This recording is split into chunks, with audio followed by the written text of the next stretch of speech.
17 দিন ধরে পাকিস্তানি মিলিটারি সহ সে নিজে ধর্ষণ করেছে, তার পেটের সন্তান মারা গেছে। 40 বছর পর সেই মহিলা এসে কোর্টে দাঁড়িয়ে, ইন্টারন্যাশনাল কোর্ট অফ জাস্টিসে দাঁড়িয়ে সে সাক্ষী দিয়েছে, এবং আরো অনেক মানুষ যাদেরকে সে হত্যা করেছে তাদের আত্মীয় স্বজনরা সাক্ষী দিয়েছে, প্রমাণিত হয়েছে তার অপরাধ।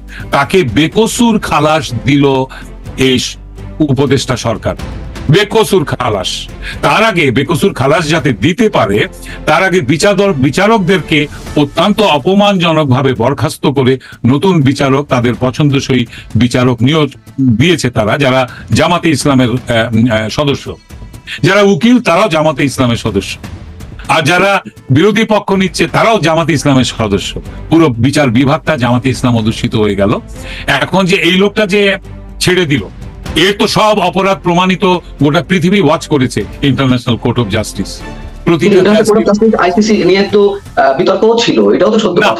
এটা নিয়ে বিতর্ক কারা করেছে? পাকিস্তান করেছে, পাকিস্তান বিতর্ক করেছে, আমেরিকা এটাকে বিতর্কিত। বিচারপতি মিজানুল হক চৌধুরী যখন স্কাইপি কেলেঙ্কারিতে জড়িয়ে পড়লেন, আপনার নিশ্চয় মনে আছে, সেটা তো পাকিস্তান ঘটায়, তাই না? তাকে বরখাস্ত তো করা হয়েছে, তাকে বরখাস্ত করা হয়েছে, তাই বলে তার বিচারের এই যে প্রসেস, এটা তো মিথ্যা হয়ে যেতে পারে না। একজন বিচারক বিক্রি হয়ে যেতে পারেন, আজকে তো হয়ে গেলেন। আজকে জামাতের বিচারক তো একজন ফাঁসির আসামিকে ছেড়ে দিল বেকসুর, এবার তাহলে মুক্তিযোদ্ধাকে ফাঁসি দিতে হয়। আপনি কি মঞ্জুরুল আলম তৈরি আছেন মুক্তিযোদ্ধার ফাঁসি দিতে? ওমান আজাদ সম্ভবত বলেছিলেন যে আপনাদের মতন যারা মুক্তিযুদ্ধ করা অপরাধে বা পাকিস্তান ভাঙার অপরাধে একসময় আপনাদেরকে ফাঁসি কাস্টে ঝুলানো হবে। 30-40 বছর আগে বলে গেছে। আসলে কি আমরা সেদিকে যাচ্ছি? হ্যাঁ, তাই তো হচ্ছে। এখন যে লোকটা গত 15-20 বছর জেল কেটেছে, যে ডেথ রোতে আছে, যার ফাঁসি হয়ে যাওয়ার কথা, সেই সরকার বারবার তাকে আপিল করার সুযোগ দিয়েছে সেই কোর্ট অফ জাস্টিস। আপনি কি যে বিতর্ক বলবেন? এই ফাঁসির আসামি যদি উদ্দেশ্য প্রণোদিত ভাবে দেওয়া হতো, তাহলে প্রথম বিচারের পরেই তো তাকে ঝুলিয়ে দিতে পারতো, অথবা ফায়ারিং স্কোয়াডে দিতে পারতো। সেটা করে নাই তো। তাকে 15 বছর কেন সে বারবার এই আপিল করার সুযোগ পাচ্ছে, এবং সে বেঁচে ছিল। ফাইনালি সে 15 বছর তো লাস্ট 10 বছর তো আওয়ামী লীগ ক্ষমতা ছিল, তাই না? এসেছে গত 10 মাস, তাহলে কেন এটা এক্সিকিউট করেনি আওয়ামী লীগ? এই যে এখন আপনি কথা বলছেন, কারণ সে তো আপিল করেছে, তাকে আপিল করার সুযোগ দেওয়া হয়েছে, এবং কোর্ট অফ জাস্টিস এটা করে। শেখ হাসিনা নয়, শেখ হাসিনা তো কোর্ট অফ জাস্টিস নয়। এখন মঞ্জুর আমাদের ফাঁসি হবে। ওই যে মেয়ে করেছিলেন, যে নারী মুক্তিযোদ্ধা যিনি ধর্ষিতা হয়েছেন, যিনি সাক্ষী দিয়েছেন, তাকে এখন ধরবে, এই মুহূর্তে ধরবে না, আর কদিন পরে ধরবে যে তুমি একজন নির্দোষ মানুষকে জেল খাটিয়েছো, ফাঁসির আসামি বানিয়েছো সেই বলে। আমি তাজুল ইমামকে সে ধরবে যে আপনি মুক্তিযুদ্ধের নামে আপনি নির্দোষ নিষ্পাপ ফেরেস্তার মতো সব আমাদের রাজাকার আলবদর ইয়েদেরকে, শান্তি কমিটির মানুষকে আপনি খুন করেছেন, গুলি করেছেন। ধরবে। I was a soldier man, আমি সৈন্য ছিলাম, আমি যুদ্ধ করেছি, আমি পার্সোনাল গ্রাস থেকে এগুলো করিনি, আমি লুটপাটের জন্য যুদ্ধ করিনি, আমি আমার দেশ মাতৃকাকে রক্ষা করার জন্য যুদ্ধ করেছি। যাদের হাত থেকে দেশ মাতৃকাকে মুক্ত করেছি, তারা আজকে ষড়যন্ত্র করে আমার দেশের ক্ষমতা দখল করে মুক্তিযুদ্ধকে অ্যাবলিশ করে দিতে চাচ্ছে, মুক্তিযুদ্ধকে মুছে দিতে চাচ্ছে। তারা বঙ্গবন্ধুর নাম মুছে দিতে চায়, তারা হিমালয় পর্বতকে লেভেল করে দিতে চায়। সো এগুলো তারা চেষ্টা করছে, এবং এগুলো ন্যারেশন দিচ্ছে। এই যে শেখ হাসিনার নামে কোটি কোটি কোটি কোটি লক্ষ কোটি টাকার করেছে, লোপাটের অভিযোগ করেছে। আমি তো সেদিন এক শোতে, আপনি বোধহয় শোটা দেখেছেন, 48টা মেগা প্রজেক্টের নাম আমি এখনই বলতে পারবো, আমার কম্পিউটারের লেভেলে আছে। এতগুলো মেগা প্রজেক্ট 15 বছরে শেষ করেছে। পৃথিবীতে আর কোনো সরকার নেই, আর কোনো দেশে এটা হয়নি। বাংলাদেশে হয়েছে, কারণ বাংলাদেশ দরিদ্র দেশ, তার কিছু নেই। হ্যাঁ, পাশাপাশি তাদের বিরুদ্ধে অঢেল দুর্নীতির অভিযোগ তো রয়েছে। এই অভিযোগ কারা করছে? যারা কিছু দেয়নি। বিএনপি কি দিয়েছে? শেখ হাসিনা চোর, শেখ হাসিনা ফ্যাসিস্ট, শেখ হাসিনা বিভৎস, শেখ হাসিনা খুনি, শেখ হাসিনা সবকিছু এগুলো আমরা বলতে থাকি। আপনার প্রতি আমি সম্মান দেখেই বলছি, আমি আপনার সঙ্গে আমাকে অসম্মান করার কোনো অধিকার আপনার নেই, কারণে আমি কাউকে অসম্মান করি নাই, আমি আপনাকে অসম্মান করি নাই। আমি যেটা বলছি যে এখানে শেখ হাসিনা আওয়ামী লীগ অনেক ভালো কাজ করেছে। আওয়ামী লীগ আমি করি না ভাই, আওয়ামী লীগের আমি মাপ চাই। আওয়ামী লীগের কোনো দোষ আমি নিব না। আমি যে এতগুলো প্রজেক্ট বললাম, কোন সরকার করেছে? জিয়াউর রহমান কোদাল দিয়ে মাটি কুপিয়ে ছবি তুলেছেন, কিন্তু খাম্বা, খালেদা জিয়া বাংলাদেশ কি করেছে, কোন কোন রাজনৈতিক দল কি করেছে বলেন আমাকে? এতগুলো যে প্রজেক্ট করেছে, তো এই আমরা তো হাওয়া ভবন থেকে বাংলাদেশ পরিচালিত হতে দেখেছি, দেখি নাই? তাহলে এইসব কথা বলবেন না, আমাকে এসব বলবেন না, আমাকে এইটার জবাব দেন, এইটার জবাব দেন। এতগুলো যে করেছে, আরো অনেকগুলো আছে, আমি আপনাকে বলতে পারবো। ডক্টর ইউনূস কি করেছেন? ডক্টর ইউনূস আসা মাত্র সবকিছু ভেঙে চুরমার করে দিয়েছেন, সে কথা তো কেউ বলছে না। এই যে তথাকথিত সমন্বয়ক, এরা কি করেছে? বিচার বিভাগকে নষ্ট করেছে, এরা গার্মেন্টস শিল্পকে নষ্ট করেছে, এরা দেশের উপার্জনকে নষ্ট করেছে, প্রতিবেশী দেশকে শত্রু করে তুলেছে। আজকে ট্রান্সশিপমেন্ট বন্ধ, বাংলাদেশের চাষিরা আজকে রপ্তানি করতে পারছে না কোনো ওদের ওদের ওদের ফসল। একটা ফুলকপির দাম 1 টাকা করেছে এগুলো। কেন আমাদের সঙ্গে মিয়ানমারের শত্রুতা? দুটি মাত্র দেশের সঙ্গে আমাদের সীমান্ত, তাদের সঙ্গে আমাদের শত্রুতা। আজকে ভারত ট্রান্সশিপমেন্ট বন্ধ করেছে, কালকে দিবে পানি ছেড়ে। এগুলোর জন্য সরাসরি আমি ডক্টর ইউনূসকে দোষ দেব না। কেন দেব না? কারণ উনি বাংলাদেশে ক্ষমতায় অধিষ্ঠিত হওয়ার পরে তাকে চারদিক থেকে ঘিরে রেখেছে, তার ডান হাত মাহাত হয়ে দাঁড়িয়েছে জামাতে ইসলাম এবং শিবিরের কর্মীরা।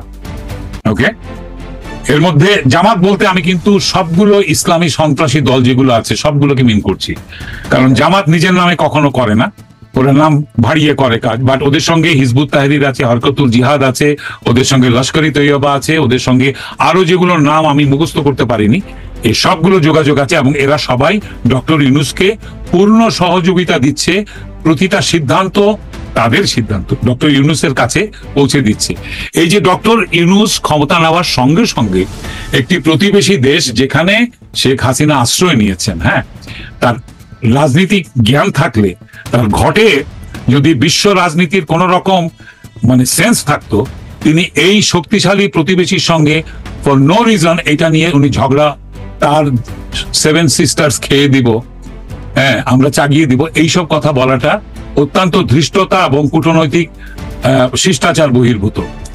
ভারত ডেফিনেটলি আমাদের চেয়ে 17 গুণ বড় দেশ এবং প্রচন্ড শক্তিশালী। আমাদের চারদিকে ওদের বর্ডার, একটা কোনায় একটুখানি মিয়ানমার আছে, বাদ বাকি সবই ভারত। হ্যাঁ, বাংলাদেশের বুকের ভেতরে ঢুকে আছে ত্রিপুরা। আপনি যদি ম্যাপটা দেখেন বুঝতে পারবেন।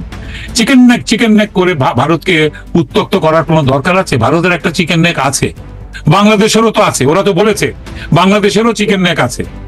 হ্যাঁ, ত্রিপুরার সীমানা থেকে 22 কিলোমিটার সমুদ্র নোয়াখালীর উপর দিয়ে। তো এগুলো প্রতিবেশীর সঙ্গে এগুলো করে লাভটা কি হয়েছে? যে দেশের ভেতর দিয়ে সবগুলো নদী এসছে আমাদের দেশে, যাদের সঙ্গে সুসম্পর্ক করে হ্যাঁ আমরা বেনিফিটেড হব। যে দেশ থেকে আমাদের সুতা আমদানি হয় আমাদের গার্মেন্টস চলার জন্য, আজকে সবই আমদানি হচ্ছে, ট্রান্সশিপমেন্ট বন্ধ করে দেওয়া, বর্ডারটা বন্ধ হয়ে গেছে, আনতে হচ্ছে সমুদ্র পথে, জিনিসপত্রের দাম বেড়ে যাচ্ছে 3 গুণ। কেমন লাগছে? ক্ষতি হচ্ছে কার? আমাদের মেয়েগুলো সব বেকার হয়ে ঘরে ফিরে গেছে। 50% গার্মেন্ট শিল্প। ভারত বিরোধিতা কেন সৃষ্টি হলো? ভারত বিরোধিতা করেই তো জামাত এবং বিএনপি ভোট পায়। জামাত এবং বিএনপি ভারত বিরোধিতাকে তারা ধর্মের মতো জ্ঞান করে। জামাত তো মনে করে যে বাংলাদেশের মুসলমানদেরকে উস্কানি দেয়, গাজওয়াতুল হিন্দ করব আমরা, ভারত দখল করে ফেলবো। ওই রাওয়া ক্লাবে ওই রিটায়ার্ড আর্মি অফিসাররা যেখানে সারাক্ষণ বসে বসে শরাবান তহুরা পান করে, তারা বেরিয়ে এসে ক্যামেরার সামনে হুঙ্কার দিলেন 4 দিনের মধ্যে কলকাতা দখল করে ফেলবো। এই ফাজিল কমেন্টগুলোর কি দরকার ছিল? কেন ভারতের সঙ্গে আমাদের শত্রু হতে হবে? কেন হতে হবে? কি করেছে ভারত? ভারত বলেছে 25 লক্ষ এমপ্লয়ি ভারতের, এই আমাদের আইনমন্ত্রী বলেছেন, এখন চুপ মেরে গিয়েছেন মুখে কুলু পেটে। না, ভারত যেমন আমাদের সহযোগী প্রতিবেশী রাষ্ট্র, আবার ভারতের কিছু কিছু কর্মকাণ্ড তো সাধারণ মানুষও খুব দূর। আমরা পানিটা পেলাম না, তিস্তার পানিটা এত বছরও পেলাম না। আপনারা তিস্তার পানি পাবেন না কেন? পানি তো সবকিছুই দেয় ওরা। পানি যখন বন্ধ করেছিল পদ্মা শুকায় মরুভূমি হয়ে গেছিল, আমি নিজের চোখে দেখেছি। পানি তো ঠিক মতো আসে। ও তো বাদ দিয়েছে তার দেশের নদীর উপরে, তারা নয়, চায়নাও যে বাদ দিয়েছে আপনি জানেন? চায়না যে ব্রহ্মপুত্র যমুনার উপরে বাদ দিয়েছে। আমি আমার হিসাবটা পাচ্ছি না, সেটা হচ্ছে বড় বিষয়। তিস্তার পানিটুকু নির্ধারণ করেছে কে? কিভাবে নির্ধারিত হয়েছে? কেন সেখানে কূটনৈতিক সুসম্পর্ক নেই? যেখানে বলা যায় যে আমার এতখানি পানি দরকার, আপনি দিবেন না কেন? আজকে ভারত যদি বলে দিব না, মারা খাও, কি করো? তোমরা তো ভারতীয় পতাকার উপরে ঢাকা বিশ্ববিদ্যালয় খুব মাটিতে পতাকা ফেলে খুব নাচানাচি করছো, আরো নাচো, দেখো কত পানি পাওয়া যায়। না ঠিক আছে, এটা যেমন ঠিক হয়নি, আবার ওখানে আমাদের পতাকা ওখানে আমাদের পতাকা ওরা আগে করে নাই। এই বেয়াদবিটা বাংলাদেশে হয়েছে আগে, বাংলাদেশে এই বেয়াদবি হয়েছে। হ্যাঁ, বাংলাদেশে পতাকার রাজনীতি হয়। আজকে আইসিসি এর পতাকা নিয়ে মিছিল করতেছে বাংলাদেশ, কি সংকেত দিচ্ছে পৃথিবীকে? এই জায়গা থেকে আমরা কি আইসিস এর জন্য আজকে যে ওরা ন্যারেশন দিচ্ছে যে বাংলাদেশের নাম বদলে ফেলবে, বাংলাদেশের সবকিছু ভেঙে পড়েছে, নতুন করে প্রজাতন্ত্র হবে, এটার নাম হবে Bangladesh Islamic Republic of greater Bangladesh, এইটা নাম ওরা ঠিক করেছে। আমি আপনার কাছে জানতে চাই, এদের পিছনে শক্তি কারা? জামাত, শিবির, বিএনপি, এবং বিএনপির মধ্যে যারা জামাত ঘেঁষা তারা, পুরোটা না।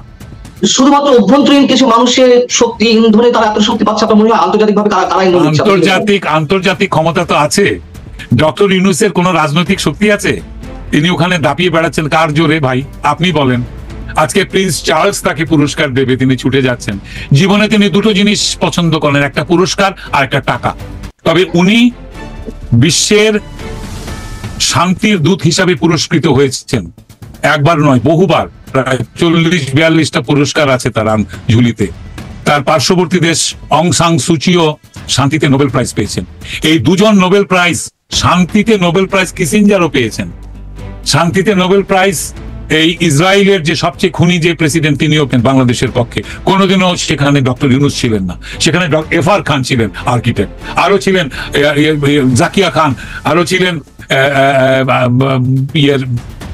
কি বলে বিশ্ব ব্যাংকের বিভিন্ন এমপ্লয়িরা ছিলেন। হ্যাঁ, এরা কাজ করেছে, এখানকার প্রবাসীরা কাজ করেছে। কখনো ডক্টর ইউনূস ছিলেন না, কখনো না। একবার ওনাকে এফআর খান ক্যাপিটাল বিল্ডিং এ নিয়ে গিয়েছিল, তারপরে উনি পালিয়ে গেছেন, কারণ তিনি লেখাপড়া করেছেন ফান্ডেড বাই পেন্টাগন। তিনি হিলারি ক্লিন্টন এবং তিনি দুজনেই পেন্টাগনের ফান্ডিং এ লেখাপড়া করেছেন। পেন্টাগন তো কোনো ইউনিভার্সিটি নয়, তারা ফান্ডিং কাকে করে এবার আপনি চিন্তা করেন, আমার দরকার নেই বলার। আজকে বাংলাদেশে মার্কিন স্বার্থ উদ্ধার করার জন্য তিনি গিয়েছেন, সেটা হলেই তিনি চলে যাবেন। আপনি লিখে রাখেন এটা। এই পাশ্চাত্য, এই ব্রিটিশ সরকার পেন্টাগনের ফান্ডিং এ ডক্টর ইউনূস লেখাপড়া করেছেন, মানে এটা কোন পর্যায়ে লেখাপড়ার কথা বলছেন? আমি সাধারণ মানুষের জন্য একটু বিশ্ববিদ্যালয়, এখানে যে ডিগ্রি করেছেন উনি ইউনিভার্সিটি, হার্ভার্ড অথবা প্রিন্সটন ইউনিভার্সিটি, কোথাও পড়েছেন, আমি খোঁজ নিয়ে জানাবো, আমার কাছে আছে নোট। হ্যাঁ, এটা কি কোনো ডকুমেন্টস আছে যে পেন্টাগনের ফান্ডিং এ তারা লেখাপড়া করেছেন? সেই ডকুমেন্ট পেন্টাগন আপনাকে দেবে মনে হয়? হয়তো দেবে, আছে, এতদিন পরে দেবে না। এগুলো আমেরিকাতে 25 বছর পরে পাবলিক হয়ে যায় সবকিছু। আচ্ছা, এখন বিষয় হচ্ছে যে কেন তাদেরকে টার্গেট করলেন যে তাদের ফান্ডিং এ তাদেরকে পড়াশোনা করাবে পেন্টাগন? হ্যাঁ, আমার তো প্রশ্ন সেটা। আমি যদি আমার স্বার্থ উদ্ধার করার জন্য কাউকে গ্রুমিং করি, তরুণ বয়স থেকে আমেরিকা যেটা করে, তাকে গ্রুমিং করেছে, এবং ফাইনাল জিনিস হচ্ছে তাকে নোবেল প্রাইজ দেওয়া, যাতে গোটা বিশ্বের কাছে তিনি গ্রহণযোগ্য হয়ে উঠেছেন। কিন্তু এখানে ব্রিটিশ এবং মানে ইউরোপিয়ান ইউনিয়ন পুরোটা আছে কিনা আমি জানি না, তবে আমেরিকা এবং ব্রিটেন এরা দুজনই আছে। ডক্টর ইউনূসকে ব্রিটেনও পুরস্কৃত করছে। হ্যাঁ, এবং ডক্টর ইউনূস গোটা পৃথিবীতে, এই লাইনটা আপনি লিখে রাখেন, গোটা পৃথিবীতে আজীবন তিনি শান্তির সপক্ষে কোনো কাজ করেননি, কখনো কোনো প্রতিবাদ করেননি, কখনো কোথাও এই যে আমেরিকাতে যে এত বর্ণবাদী হামলা হলো, এই যে জর্জ ফ্লয়েডকে পিটিয়ে মেরে ফেললো, গোটা পৃথিবী করে এটা প্রতিবাদ করেছে। ডক্টর ইউনূস কোনোদিন মুখ খুলে কোনো কথা বলেন নাই। আফ্রিকাতে যে বর্ণবাদী এবং যে গৃহযুদ্ধ যেগুলো চলেছে, সেগুলোর জন্য তিনি কখনো শান্তির বাণী দেননি। তিনি কখনোই বিশ্বের কোনো জায়গায় শান্তির সপক্ষে কোনো কাজ করেননি। তিনি এখন যেটা করছেন, এটা অশান্তির সপক্ষে করছেন। তিনি হলি আর্টিজেনের হত্যাকারীদেরকে তিনি ছেড়ে দিয়েছেন। হলি আর্টিজেনে যে স্মৃতিস্তম্ভ তৈরি হয়েছিল, সেটা ভেঙে চুরমার করে দিয়েছে হিজবুত তাহরিররা। এরা কি মেসেজ দিচ্ছে? তিনি তাদেরকে সমর্থন করেন।